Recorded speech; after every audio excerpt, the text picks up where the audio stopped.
So at this time, we're actually going to have to move down here for item 11.2. And thank you so much to all of the community partners who came out, and Elizabeth coming out with your stunning little boy who has just been stealing my attention all night. Oh, hers. Oh, he's adorable. Absolutely adorable.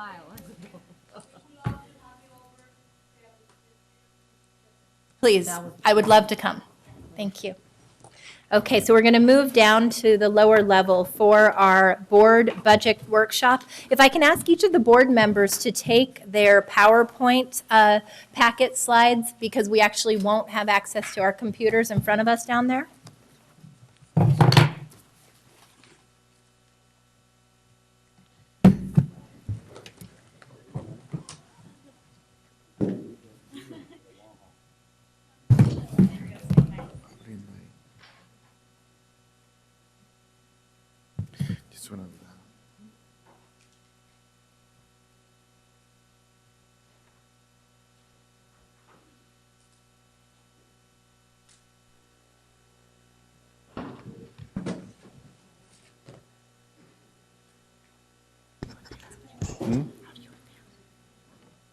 We are all good questions.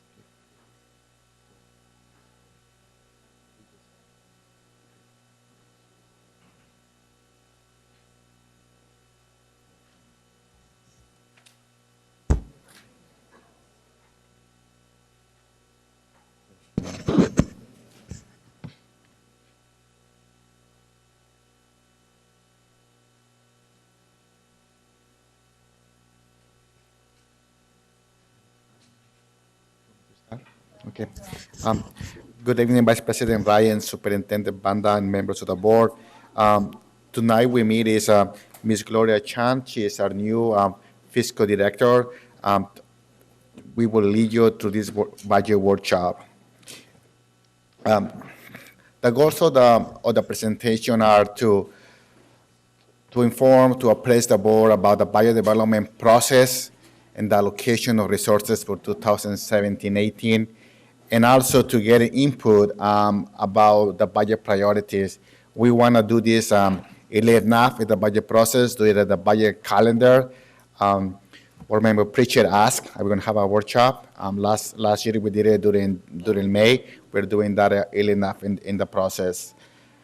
So the budget, we developed the budget based actually on questions that board member may want to ask. It says, how is the budget, how are the resources allocated, where do the revenues come from, how do you allocate the funds to the schools? So we will try to answer those questions. However, we realize that we will not be able to answer all the questions, and we will not go into detail. And you could ask us any questions, but we will write it down. We will have some budget committee meetings in a monthly basis. That will be the last Thursdays of every month, so we could go into detail on any specific topic that you want to know. So the budget calendar. So this is slices 4 to 20, and I'm not going to go through every slide. Just know that this is items that we are required. Most of these are items that we are required to do in every month. In reality, when we're working for the budget for 17-18, something that we actually start back since July of last year. So during this budget, we had to do certain requirements to meet the ed code, to meet with the County Office of Education, such as the internal reporting and auditor actuals. So I will skip all the way to slide 21, because I'm not going to go into every detail of what we do. I don't want you to go fall asleep in this right here. So slides 21. So this is the question is, how are funds allocated to the schools? Our funds are break down into 3 different categories, but we call it general funds, unrestricted local control funding formula. This is the way that we allocate our staffing to schools, and this is based on formulas and enrollment projections that we do for the 3rd year. We do like enrollment projections, spend a lot of time looking at each school. We review those with area assistants. We We need to look at the kindergarteners enrollment, the demographics. So there's a lot of work to get to just to the enrollment projections. From there, we had to follow collective bargaining agreements, though that is a requirement that we do that, so we are very careful that we do that. So, and then after the general fund and restricted, we have some funds, there is like 22. We have funds that we call categoricals, and the big one is federal Title I. These funds used to be very reliable. You know, they could change a little from year to year, but now they are very uncertain under the new federal administration. So just for the following year, we are projecting a 7% reduction. We're hearing they could be worse, so this could be a significant hit for us. So these funds are allocated based on the free and reduced counts of the schools. Our guidelines is that each school who has 50% or more free and reduced, they get a Title I funds. This is not how the state allocated funds to us. The state funds are allocated based on the census data, but our guidelines is any school who has 50% or more receives Title I, and they are allocated based on the percentage of student.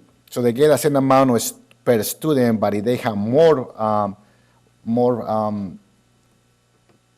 free and reduced students, they get more money. We included in these two are the supplemental and concentration grants. This is under the local control funding formula. All the categorical funds are put in this category. We have created one account, one resource to track it internally for next year. This is not a require from the state, but this is just to be more transparent for everybody. That's what we have done. So the budget, the revenues, you know, we have four major funding sources. We have talked about this in previous presentations, but just as a reminder, you know, local control funding formula, it is really that when we talk, is synonymous with general fund. The majority of the money is related to average daily attendance. And I want to emphasize here important, it's not about enrollment, it's about the average daily attendance. So even if enrollment increases, but our ADA percentage goes down, we don't get funded on that. It's our attendance, so it's very important that the parents, the most we can do is they need to attend a school to learn principally, but that also help us with our revenues. And then we have our federal programs and state programs. Are those programs that are not in the LCFF, such as special ed, and also we have local grants such as donations, local grants. So this next video, you know, we talk about that we need to look back like a year and a half to project for the future. We also need to, it's required that we project the budget 2 years down the road. So this video will explain our fund balance, our one-time funds. So Ann, can you just play it? You can just turn that around. What could Sacramento City Unified accomplish if runaway costs were brought under control? In the next 2 years, increases in the costs of health benefits and pension payments will total $34 million. What could SCUSD do with $34 million? Hire 90 additional teachers, lowering class sizes in grades K through 3 to 20 to 1, teaching an additional 1,800 students. Hire 56 additional bilingual teaching assistants for elementary and K through 8 schools, providing critical extra support for English learners. Hire 10 additional counselors, giving high school students more access to college counseling by lowering each counselor's caseload by 60 students. Or hire more custodians, nurses, social workers, special ed aides, or computer support technicians. Unfortunately, costs beyond the district's control continue to skyrocket. Without reducing costs, the district will face years of budget shortfalls. Does the district have money in reserve to cover these deficits? Not really. The district's reserve is mostly made up of one-time funds. What are one-time funds? One-time money is like an inheritance. Ongoing revenue is like a paycheck that arrives every month. SCUSD's reserve of one-time money is the result of the state paying back schools for funds shifted away during the Great Recession. There's no guarantee that the state will give school districts more one-time funds in the future. In coming years, SCUSD will need every available dollar in reserve to balance the budget and protect schools when the state's economy inevitably slows down. You can advocate for responsible spending today by keeping informed. Together, we can make our schools better for every student, every day. Visit www.scusd.edu/budget to learn more.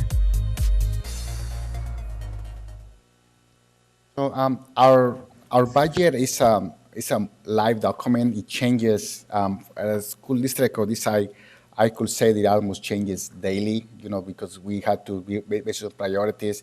Something we need like a special ed requirement that we need to pay. We need to find the funds. So this is the 2016-17 budget as was presented at the last board meeting in December. So you will notice here again that our federal revenues that we took is about 9% or $46 million. So those funds play an important role in the district, and they serve the most needed students in the most needed schools. So any cut, any reduction to this, we will feel that. So now that we have the LCFFs, now we're talking about, it has been a long time that we talk about reductions in federal funds. It has been probably like 8 years, and now this is something that we need to watch for. Our expenditures are breaking down between unrestricted and restricted funds. Unrestricted funds, the majority or 89% are just salaries and benefits. Our restricted funds are significantly less, is 58. Within these funds are the emergency repair funds. So a significant amount is still for 16-17. So that it brings the salaries and benefits lower than the unrestricted.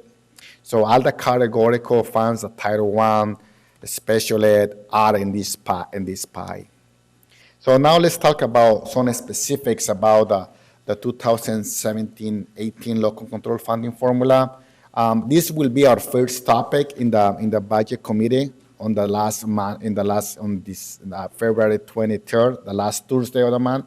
So we could spend easily a couple hours on this topic alone. So I'm not going to go in very detail, but in how quickly things change, from December to now, we are now expecting $8 million less for 2017-18. There is no additional increases, no changes from the 2016-17. So what are our target funding factors?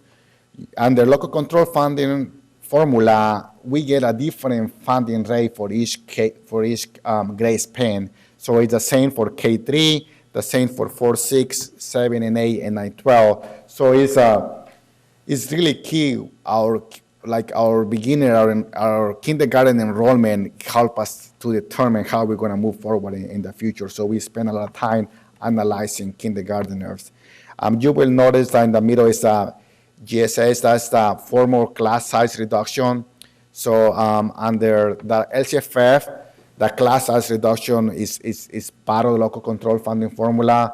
For grades K to 3, we get an additional 748 per ADA. For grades 9 to 12, it's an additional 226. So this is our base funding for 2017-18. So I was mentioning that the budget just changed from what we present to you in December for 2017-18, but it's not just for 17-18, but also for the following years. So back in December, an average district was expecting about 388 per ADA increase.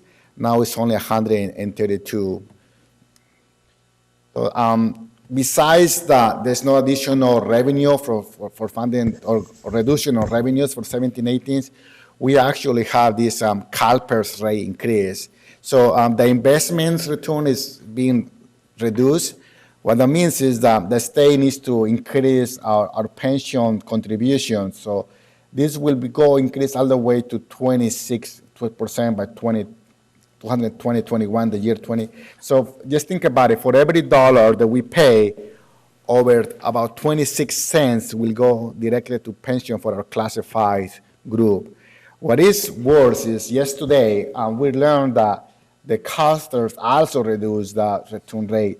So, when we prepared this slide 2 days ago, we said it's most likely will go up. We are hearing today that it will go up. So costers will also increase their rates. So our budget realities is that we will have to pay more for pensions. We will pay about $12 million more in pensions between casters and CalPERS for 2017-18. So what is, even that what is important, even if we don't get additional revenue, we need to pay this additional cost. So, and this is not even counting the double digits rate increases in some of our health insurance. So what is not in the budget is also as important. Not every district has adult education programs or child care or state programs. We do. And this is the second year in a row where the costs go up and there is no additional revenue for these programs. Home and school transportation is one of the areas that we receiving 20% less than we received back in 2007-8. There has not been any additional revenue. So this is obligations that the district have that we still need to cover even though there's no additional revenue. So in conclusion, this is the summary. What does that mean for us, for our district? At this point in time, we are projecting in our for LCFF about $365.9 million, an average ADA of 9,438.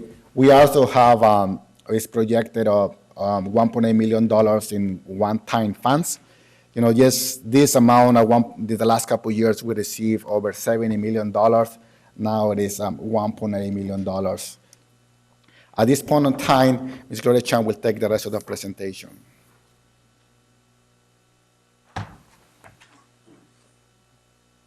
Good evening, Vice President Ryan, Superintendent Banda, and members of the board. The LCAP is a continuous process of reflection, adaptation, and growth. We have completed one full cycle, and the LCAP committee is currently working on developing our new plan. Our last LCAP had 3 goals. The district strategic plan incorporated these 3 goals and then added a 4th goal of operational excellence. The strategic plan and the new LCAP plan, which is currently being developed by the LCAP committee, will help determine where the budget dollars are spent. Think of a 3-legged stool. When all 3 legs work together, the stool is grounded and stable. The legs to our stool are the strategic plan, the LCAP, and the budget. When developing the LCAP committee consults our stakeholders. As you can see in the slide, many engagement meetings have occurred over the past few months. Recently, we have received word from the governor's office and the LOA office that now is the time to be cautious. We are here for the students. Will we be able to maintain our programs during the next recession so that our current and future students are provided the same opportunities? Or will we need to scale back our programs and provide fewer opportunities to our future students? We are not in the business of making money, but we should not mortgage the education of our future students either. What are our next steps? Our next step is to listen to you about the board budget priorities. We come to you early in the process for your input and your direction. Thank you. This concludes our presentation. We are ready to hear and discuss your budget priorities. So we have 2 public comments. Yes. Ms. Grace Trujillo and Liz Guillen.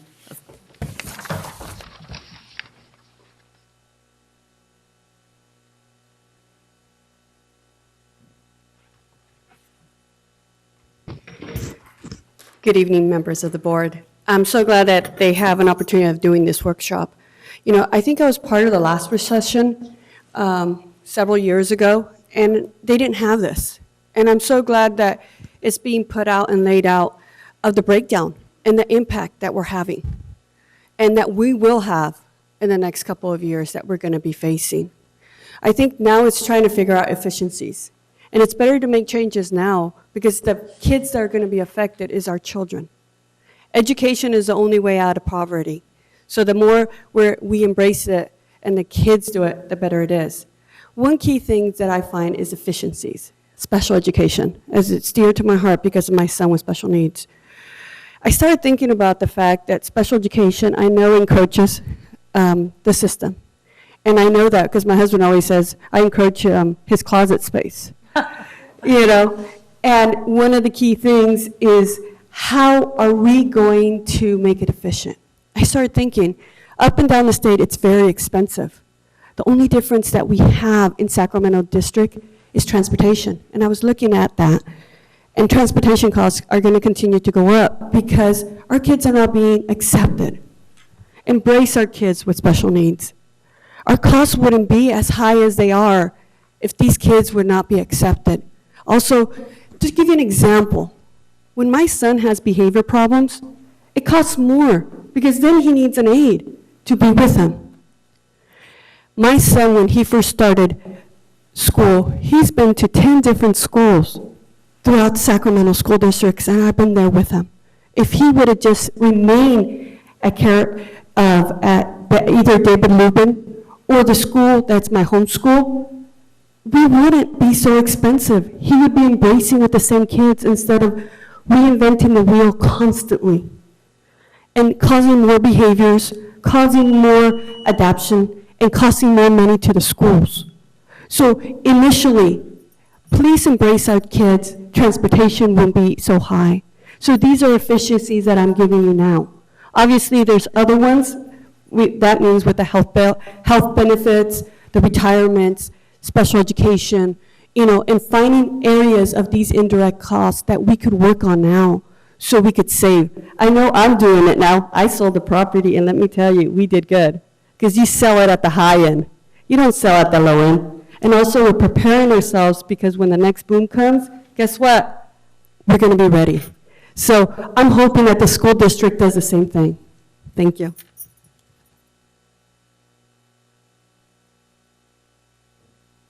Good evening, everyone, board members, superintendent, Gerardo, and our new director. I'm Liz Guillen with Public Advocates. I was disappointed that I could not see what was going to be presented tonight, so having to testify on the fly, I thought it would be different. I really appreciate the transparency that Sacramento City Unified's budget office provides. And it really is a model in the state. But let me tell you, it's a low bar. It's a really low bar because it's not required. But that doesn't mean you can't do it, because you do a lot of things that you're not required to do. Like you're not required, as he explained, to allocate your Title I funds in the way that you do. You're not required to do that. So you could do it, and you could do it better.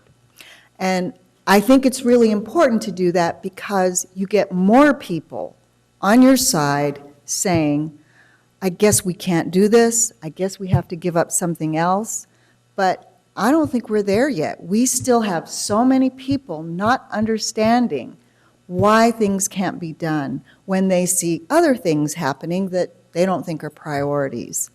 And I think that lack of transparency is hurting you.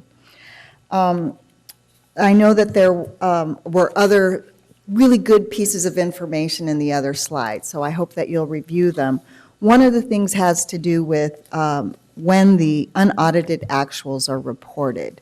In that document, there's a long list of all the things that have been identified as, that have been assigned somehow to the fund balance. And supplemental and concentration funding is there. Don't know what that means, but it concerns me. And it's the same amount, both from 15, 16 to then what's projected. But there are a lot of other things on the ending fund balance. One of the things is that the fund balance, when it began for, let's see, 15, 16 was at 30.9 million, but then the ending balance was 75.7. That isn't to say that you don't have a lot of things to do with that money. I'm just saying that because it's a large amount, people, I think, are reasonable in wondering why certain things can't be done when they see other things being done that aren't necessarily their priority. When the LCFF program is fully implemented, your fiduciary responsibility will include how you have spent those monies to address the needs of the students who generated additional dollars. And it'll be a lot easier to see how much that is. So I recommend that greater transparency be happening sooner rather than then. Thank you. Thank you. So that was the end of our public comment. Do we have questions or comments from board members? Mai? Hi, Gerardo, thank you so much for your presentation. I just had a quick question regarding supplemental and concentration fund. And I know we didn't get to go over some of the slides in the beginning. And You can go to it. on page 7, on slide 7, I know you you had here that there was carry over balances. And I actually wanted to know what percentage of supplemental and concentration fund were actually unused in 2015, 2016, and if we did carry that over to this fiscal year. Yeah, so we carry over, we looked at is about 4% of that, and about $1.9 million that was a carryover from the supplemental and concentration. That's, yes. So I'm curious to know, like, how do the funds actually make it into carryover? Like, what kind of support is happening at the school site level when the supplemental and the concentration fund is allocated, and that we're ensuring that we're actually spending every dollar? Well, let me walk. That's a very excellent question. So we allocate the funds, and we actually at the beginning, we told our schools, supplemental concentration funds don't carry over. This is your money. We want them to spend it on this year's students. So every principal knows that. So we work with them. The way we work with them, we monitor through the year. But at the middle of the year, and actually it's happening right now, Sac City has this what we call it one stop, where we sit together from the principal after he has met with his teachers or the community at the school, and at that point in time, we are not just working for the next year, but we spend some time. We say, you are passing the middle of the year, so this time you have spent this much, you have this much money to spend. So how the carryover happens, this could be many reasons, but one is that if the position is, if they have money for a position, they take a couple months or to find a qualified person, so you get some savings from there. So that's how the carryover. But once the funds are allocated to the schools, we ask that they spend those money. So when we carry over, we bring it back and we reallocate it for. We, as Liz mentioned, we want to spend those funds, and we are actually required to spend those funds, and we will review that at the mid-year from the LCAP. We will at the March, I think it's the March 2nd board meeting in March. We will review where we are for the expenditures from district, and we're going to be working with the principals. So that's how carryover happens, but we want them to spend the money. And when we used to have categoricals, we didn't have that. We allowed them carry over but when we went to the LCFF, we say with the supplemental concentrations, we asked them to spend the money. It happens sometimes. I'm not blaming but it just happens sometimes, especially in the positions when it takes a little while to hire a person. Go ahead, Superintendent Bonda, and then I had a question and comment. Yeah, but also to add to that we are working with leadership. So we had a number of new principals come on board, right? Oh. And so one of the tasks that they have to do is to develop a budget and be able to make sure that they expend the funds and that they watch over them, not to exceed the funds. So we know that that's one of the areas that principals need some support on, so some professional development. I know with using our folks that are focused on developing leadership, that's one of the components that they work with them is developing a budget, making sure that they allocate the funds appropriately and that they're spending the funds to serve students. So, Gerardo, I had a couple of questions. One, I wanted to have reiterated for me, but also for our new board members, what is the suggested reserve fund, based upon state and county guidance that's given to the school district? What are we really minimally obligated to have to protect ourselves from fiscal downturn? So the minimum for our district our size is 2%, because that's the minimum that is required.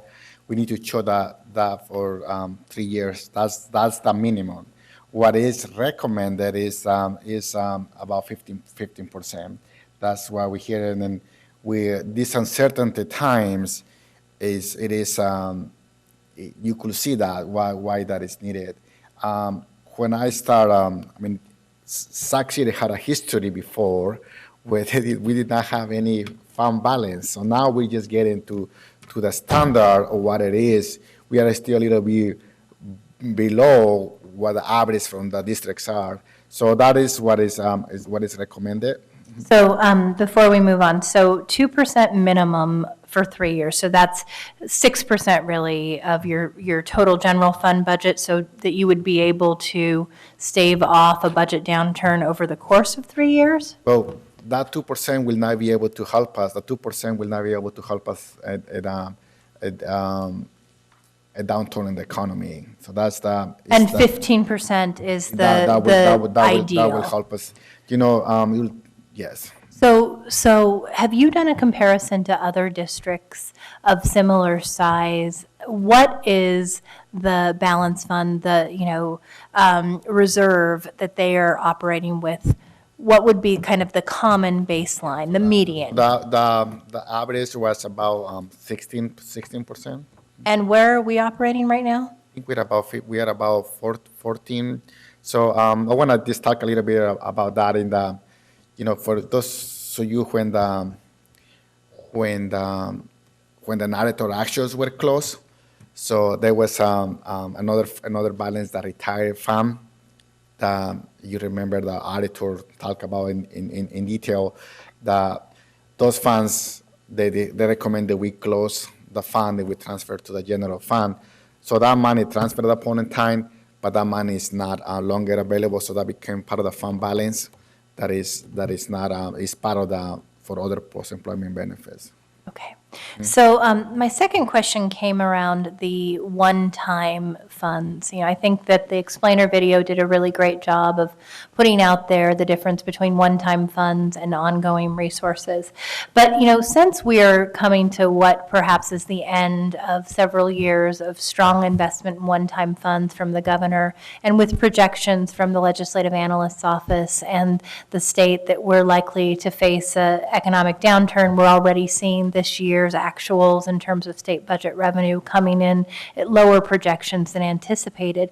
I guess my question is, how do we thoughtfully as a district invest one-time funds? For instance, we know that we shouldn't be using one-time funds to hire necessarily new teachers that we can't support year to year if we don't foresee additional revenues coming in. But are we looking at the idea of, we know that a one-time fund expenditure that was used towards professional development on school climate for all staff, right, with the hope of reducing chronic absenteeism and having some clear and intermediate benchmarks and goals set with that. Using one-time funds to train all of our high school English teachers in the expository and reading writing course offering so that we're reducing our remediation rates actually has a return for years after that training occurs. So are we thoughtfully prioritizing how we use those one-time funds in such a way that it's having the maximum benefit versus just pushing last minute to get that money out the door? Yeah, we have had the conversations in cabinet. It's not just me and listening to you. So yes, we have started those conversations. You know, we know we have high needs. You know, especially like we need to buy textbooks. We're looking at those investments that is good for the kids in the district. Sometimes we just put off because there's not enough money. You know, we have done some investments, like we buy significant buses. You know, we buy like 10 buses. So we buy trucks. You know, things that we just do one that it help us. So yes, we have started a conversation, and this is another thing that we wanna. This scenario is also to hear about those priorities.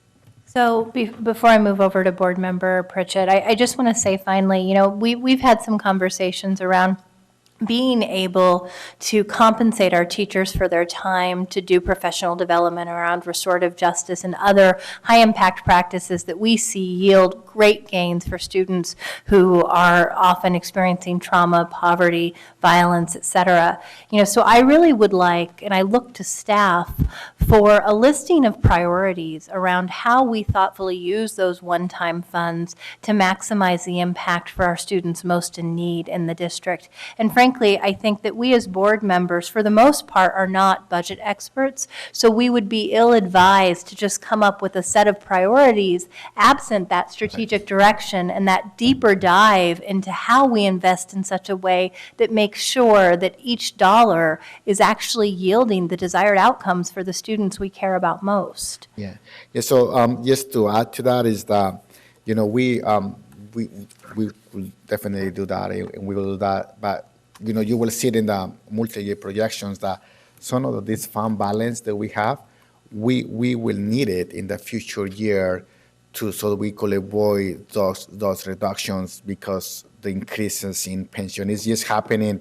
It's actually happening faster than we thought. We thought we might have another year.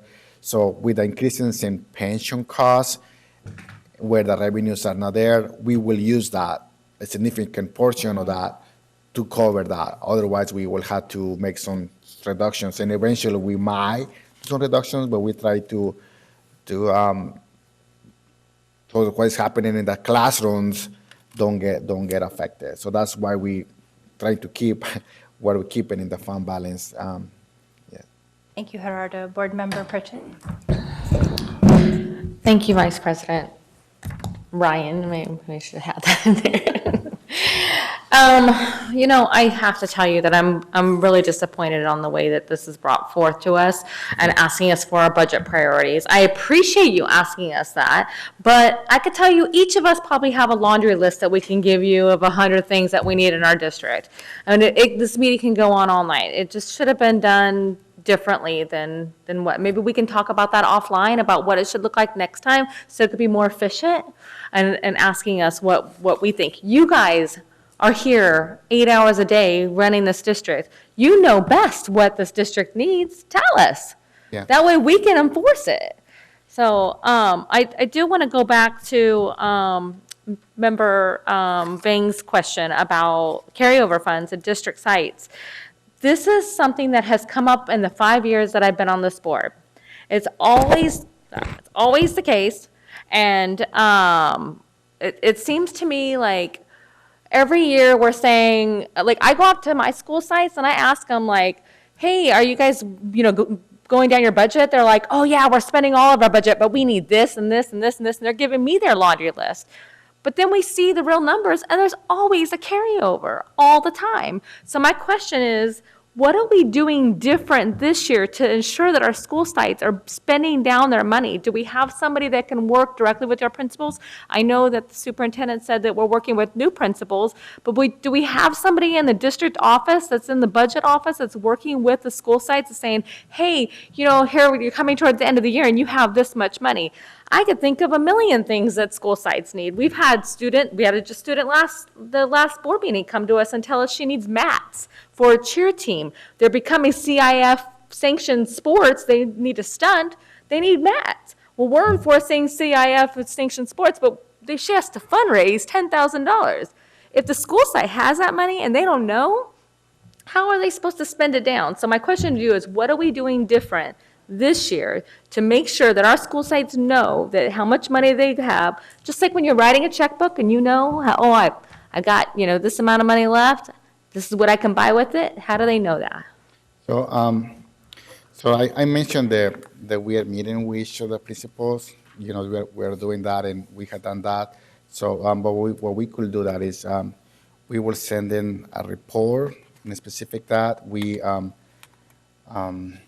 prepare, just by the end of this month, we prepare the year-end bulletin, and we tell them, you know, by this time you need to spend those money. This is the time you need to submit your requisitions.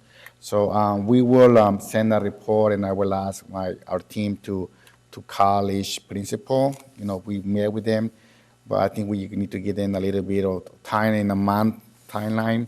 We will call them and ask them and send them a report and say, this is where you are now. Is there anything we could help you? You know, so some of the time to sometimes the carryover is also, sometimes it's timing. You know, it's not and you cannot always spend the funds.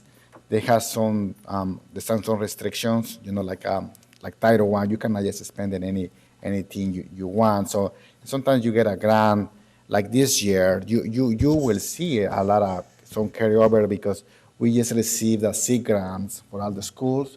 So I don't want you to be surprised like this. You're gonna have all of this carryover.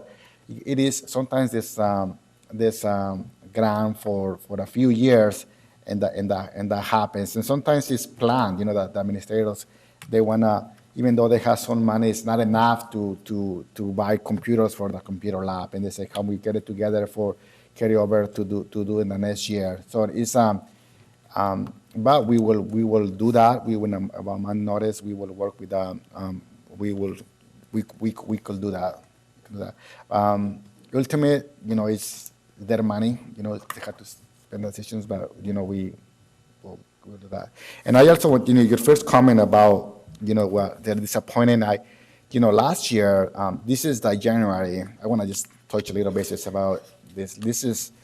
There's no money to spend, ongoing money. You know, it's a one-time funds, and we will need it for the ongoing. So we want to just listen, we want to hear this, because either may revise, change that, then we could bring you that. I don't have a list because I could say, you know, we really need all of this fund balance, all of this money to cover the deficits that are coming in the year. And you know, and last time we bring you a whole list, and we could do that, but it just the money is not there, and we wanna. It was just an ideas. It's a sharing. That's yeah. But as to back, God, this microphone is really loud on the side. As to back what Member Brian was saying about one-time funds, we have some of our neediest students, so maybe we should be identifying what the needs are of the neediest students, and then dispersing the one-time monies back on programs for them or their needs. So and we will have the budget committees. We will have three of your. We could share that, and we could, it's a good opportunity to discuss that. We will have that every month. And so we will listen to the input, and we will bring some topics, and we will be more detailed. Yeah, just some bullet points of what those needs are would help us tremendously, I think, and guide us along. We actually have a list, is pages and pages on this. So, I figured you did, so we could, but it wasn't in the presentation. So. We will have that. Okay. And like I said, we can give you our laundry list, and then you can pick and choose what you want from the laundry list, I guess. I don't know. But back to the carryover funds. Because we have new board members, we have people in the audience, can you tell us, so when a school site has their money for the year, and then there's carryover funds, it's put back into the general fund, right? Well, whatever fund it came out of, let me back that up, correct? And then it's dispersed back out to all school sites. It doesn't stay within that school, right? So they can't say, oh, we're gonna save this amount of money, and then for next year, when we have more money, then we have this pot of money, and we have the new pot of money, and we can buy computers. So yes, the carryover, the only carryover for Title I funds is the maximum that we were allowed to carry over is 10%. So unless that we have this some specific plan, so that money they could carry over. If they don't, if anything above that, yes, we do exactly what you described. So that's how it is. Okay, and then what you were describing on the services that we're offering our school sites to make sure that they're spending down those funds, which of those services are new? Is that just what we've been doing from here on, like from way back? That's just what we've been doing, right? It's not a new idea that we came out last year and said, hey, we need to start doing this for our school sites to make sure that they're spending down their funds, right? Well, we have it's a district. We have in our district we have site budget decision making. So yeah, it changes. Some things, some schools change from priorities based on the engagement or the community or their priorities. So sometimes they have to make some reductions because categorical funds or programs go down and they change that. Sometimes they say this is working well. I have seen where they have after school programs that are working really well that they want to enforce grade also. So it changes from year a little bit. So it is part of that community. And Board Member Pritchard, I just want to add something. Your question is well made and it's a good point in terms of how do we assure that they're utilizing the resources and spending down. So yeah, I know in the department, in the business department, there are a number of budget analysts that work budgets. Do they check in with the school sites on a regular basis and give them updates? And here's where you're at 40%, you're at 30%, and you have 2 months left. Is that happening, or is that something that we potentially could do where they actually take on a cadre of schools and then they can check in with them on a regular basis in terms of how they're spending their money? I think also in districts I've been at, the budget analysts also provide guidance when they sometimes try to use the funds inappropriately, nothing intentional, but maybe wanting to buy something that's not permissible. Budget analysts can provide them with that advice as well. Yes, that happens, but I think we could do better. I think we could improve and provide that. We have 6 persons for the whole district. But we work with them. It's it's one of the. I'm not complaining, but this we got reduced by reductions a few years back. 4 of them, so we are 6 for the district for the. We call it fund specialists. So yeah, they work really closely with the schools, and also we have a very good relationship with the area assistants. The area assistants oftentimes they are the ones who are allowed with the school sites, and we work on them to provide the support to the schools. But we could improve our services and we could improve our customer services. One thing that we're looking right now is we want to send automatically monthly reports to the school site. So because we don't want them to, because they need to go into just automatically email them. So that's something that we are working for this year, and hopefully that helps. We will highlight, this is where you are in a monthly basis. So that's something that we're working to implement. So now that we start with our other software system, we're working and we're trying to use that. You know what, Gerardo, I want to thank you for being honest with us and telling us that you guys could be doing a better job, but you are working with very little staff, right? So I want to tell you how much I appreciate you being honest with that. And I understand that there's reports going out in the bulletin, but I do want to recommend to the superintendent and staff that I think that maybe using the area superintendents to reach out to the school sites, looking at the school site plans, figuring out what the needs are within each of the communities and making sure that they're spending down their funds, because this isn't a new topic. It happens all the time. It's happening year after year. So I just want to make sure that each of our school sites, and you know, I don't want to say that principals don't know how to read to read their budgets. I think they do. I think that they need more assistance from this level.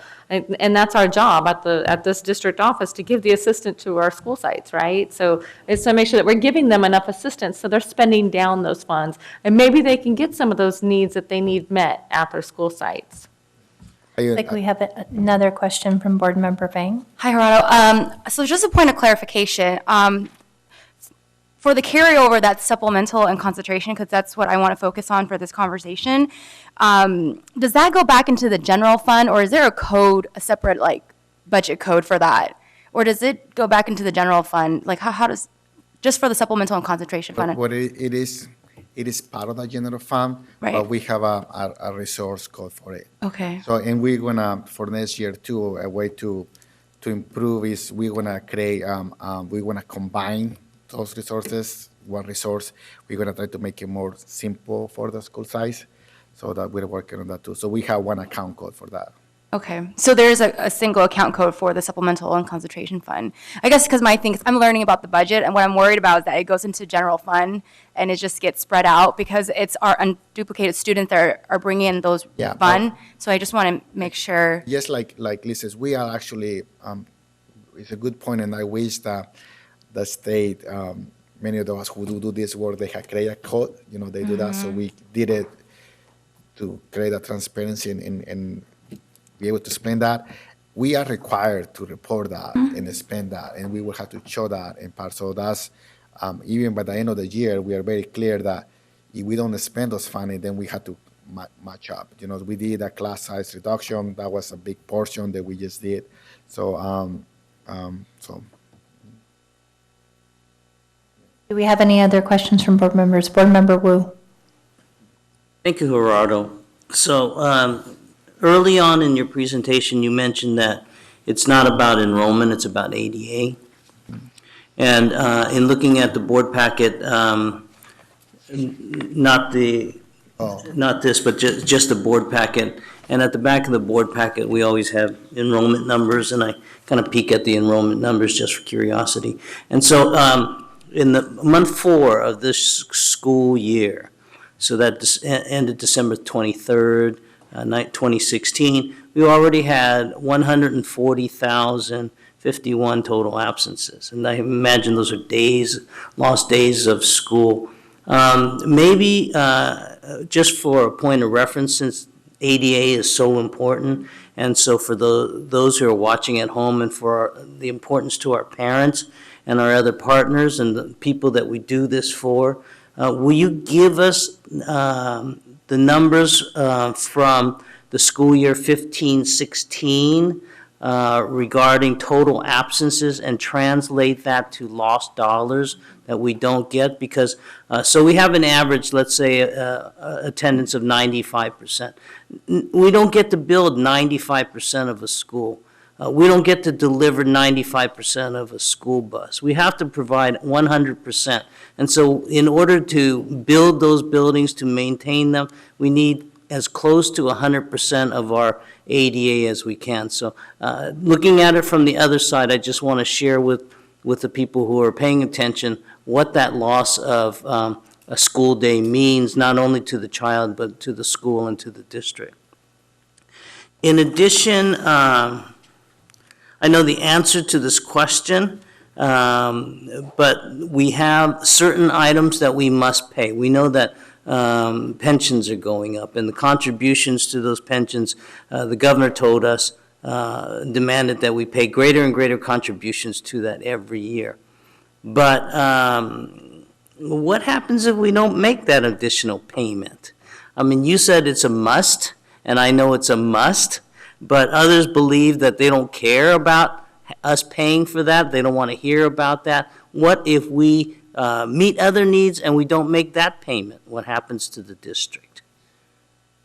I think probably the county and the state will be here. So those pensions, because that are like similar to Social Security, like the taxes. So when you don't pay that, I can tell you, as you were asking a question, there was one city, actually, one small town up in the mountains that they have state employees. They have very few employees. I think they had like 10 state employees. That's exactly what happened. They did not pay. So their pensions were cut. So their pensions were cut in the Sierra. So they had to figure out how to pay when they say, your obligations, we don't. There was a small town, there was decreasing. People were moving out of the town, but they still had the state employees there, and they were not paying tax. So that's what could happen. I don't know any district. We usually try to meet our obligations. These are commitments that we made, and it could be. I mean, I think it's a good question, and this is so new. I mean, we have been in the education for so many.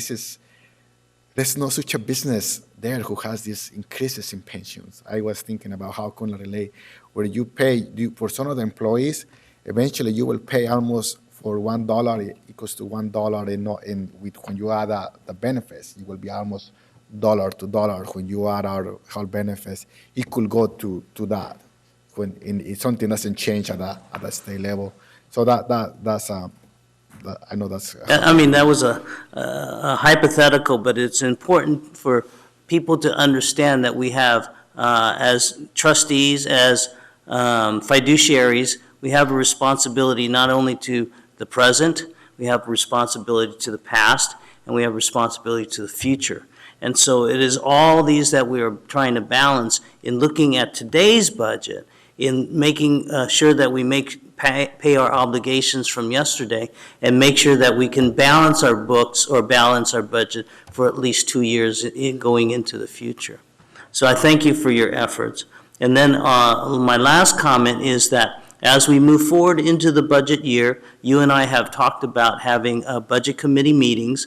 And so remind us all what date we're going to set for those budget meetings, if you could. So they will be scheduled the last Thursday of every month. We just select a day because there's not a board meetings. And so the next one is on February 23rd from 5 to 6 in the Indiana room. And so we will have, after that will be so we will post that we will post the agenda, and then, so that's what is going to happen. So that's something that we will work on it. And because that is a standing committee, Yes. the board's budget committee meeting, those would be publicly noticed. So I wanted Gerardo to say that so that the public would know. Thank you, Gerardo. Thank you.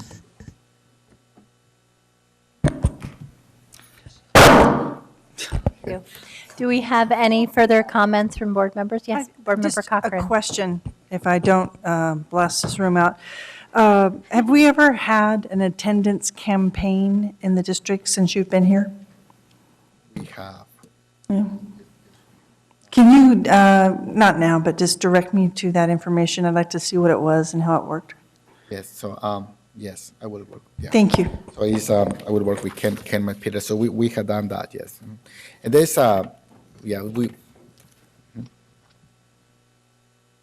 Board Member Wu.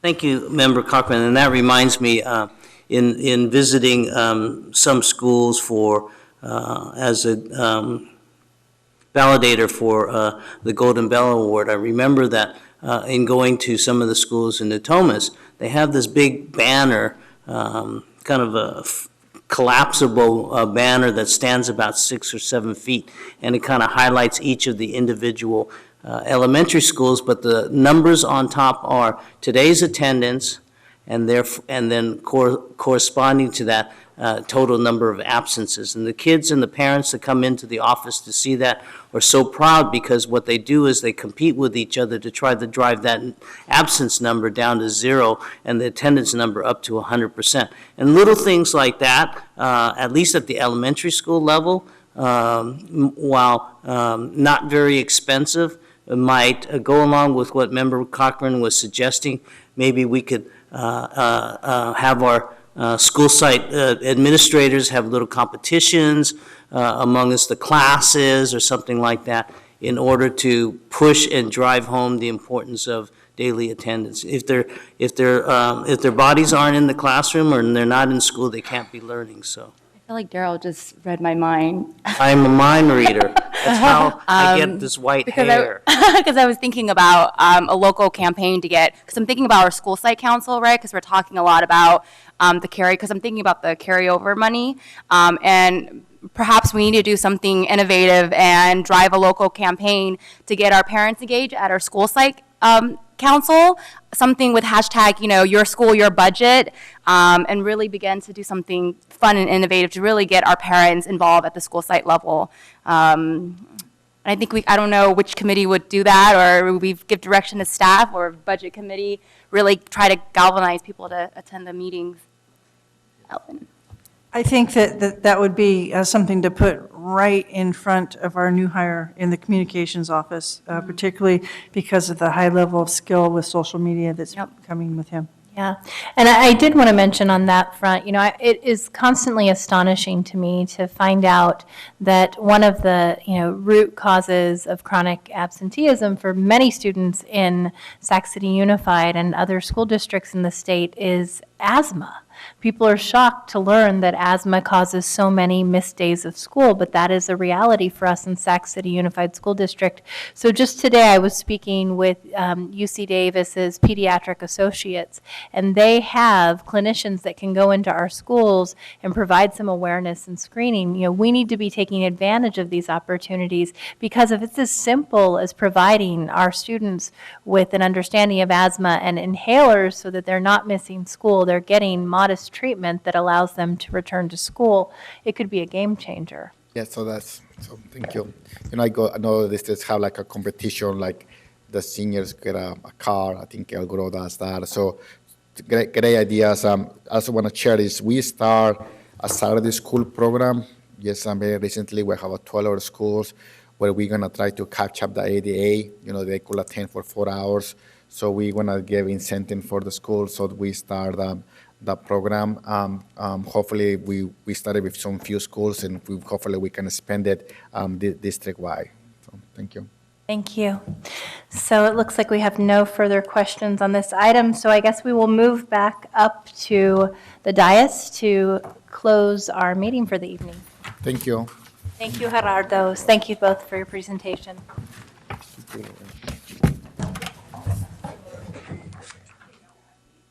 I said there was a similar wavelength going on.